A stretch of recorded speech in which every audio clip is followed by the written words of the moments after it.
Hi everyone, and welcome to our channel, Football Stories. Here, we explore the incredible history of the beautiful game. So let's get started. Welcome to today's Explainer. We're going to dive straight into the cinematic and honestly kind of crazy trajectory of Cristiano Ronaldo.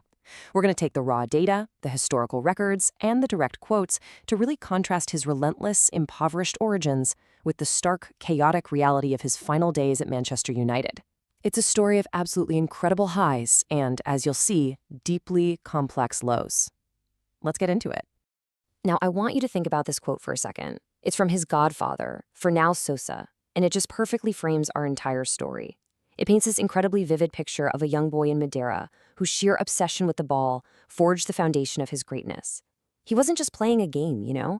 It was this all-consuming passion that literally made him skip meals and climb out of windows.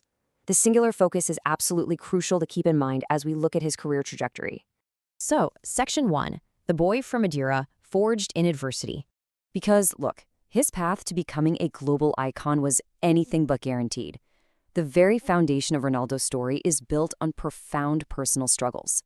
He was just a kid working as a kit man for a local club when, at age 15, he had to undergo a critical heart procedure just to keep playing the sport he loved. And then, by the time he was 20, he lost his father, a war veteran, to alcoholism.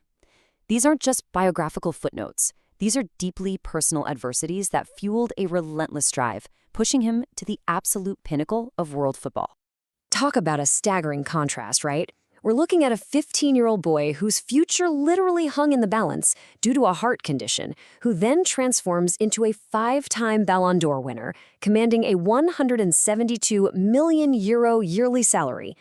I mean, to put that into perspective, we're talking about a guy who's achieved such an immense level of wealth and status that he casually auctioned off football's highest individual prize, a Ballon d'Or, to a billionaire. It's just an unbelievable evolution.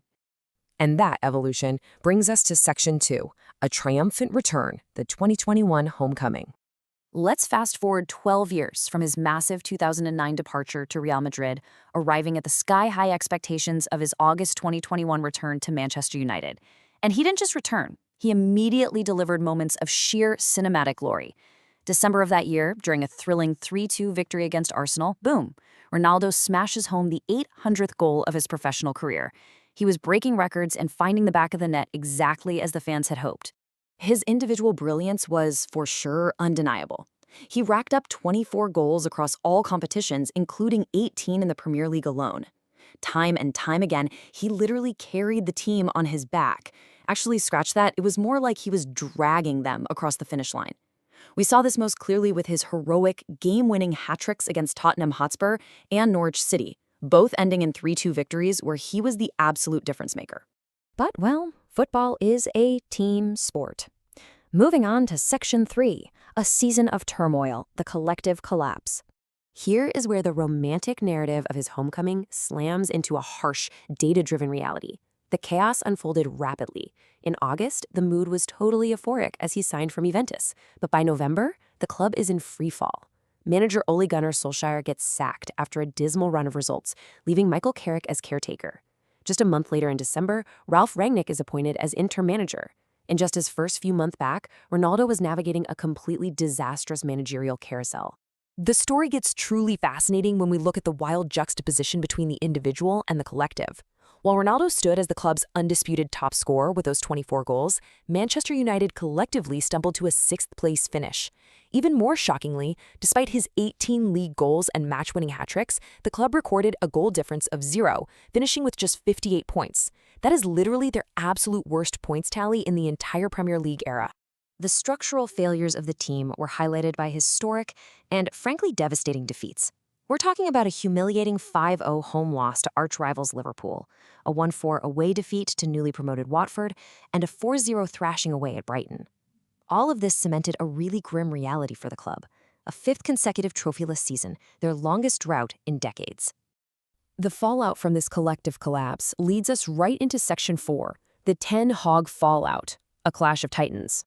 This brings us to a highly polarizing 15-month period where Ronaldo's immense pride and historic status collided directly with the authority of the club's newly appointed manager, Erik ten Hag.